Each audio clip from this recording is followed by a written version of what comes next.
I'm Dennis LaCourse. And I'm Colin O'Mara. We're the Green Mountain Boys. Tonight we're going to talk a little bit about how the last couple weeks have been. We've seen the end of the New York bow season, as well as the come and go of the Vermont rifle season and the youth weekend. And honestly, it's been a rough season for me personally. I've seen a lot of doe, and I've seen some spike and little 3-pointer, but nothing worth pulling the trigger on.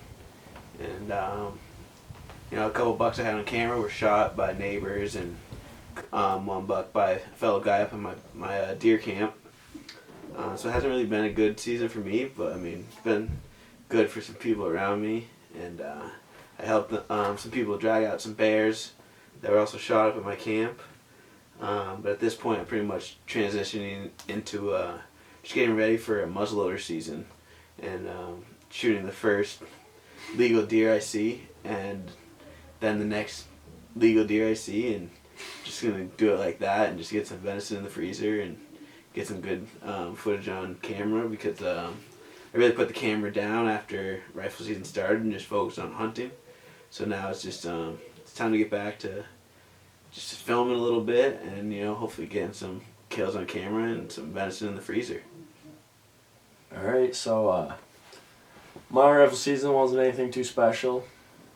Saw some deer, missed a deer, and didn't really get another opportunity. Brought out a kid youth weekend, me and my roommate did, and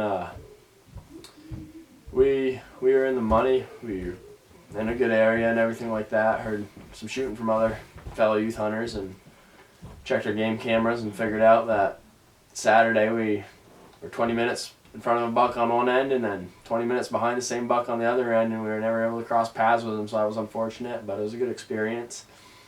And so rifle season, opening morning, didn't have any luck. That afternoon I went, sat on the edge of a cornfield with some softwood and some little bit open stuff to my right with a swamp behind me. About an hour left in legal shooting time. I had a spike come walking by me, came trotting by and passed me pretty quick, going down towards the swamp, and then 45 minutes later, with 15 minutes left, he came back by me, but spikes aren't legal in Vermont, so I had to let him go.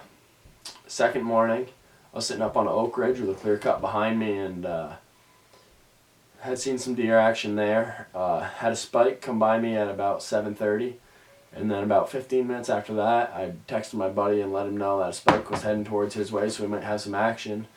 And then I heard some crunching in the leaves back from the area the spike went.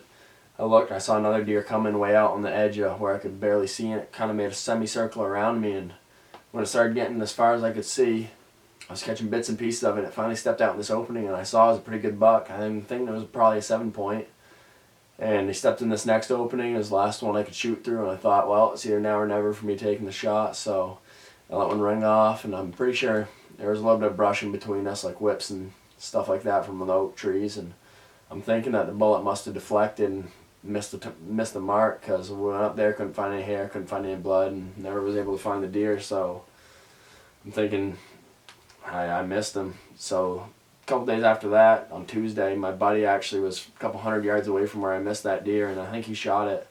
It was a pretty nice one, 7-point, weighed 146. So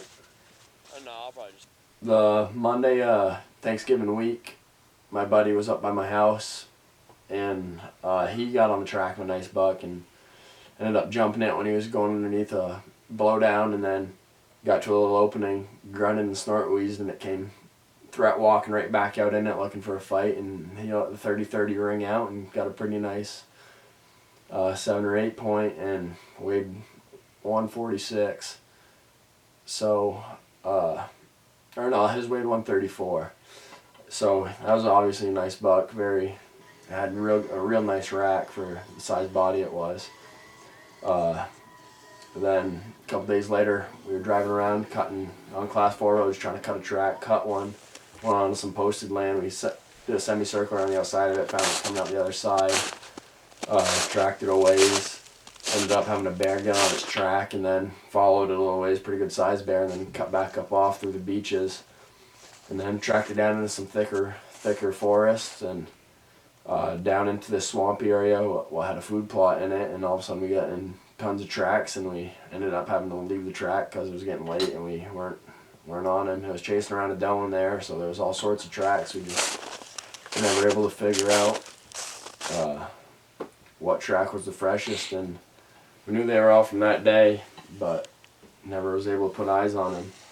So that was kind of how my rifle season went. We had a lot of close calls, a miss, and then never able to punch the ticket.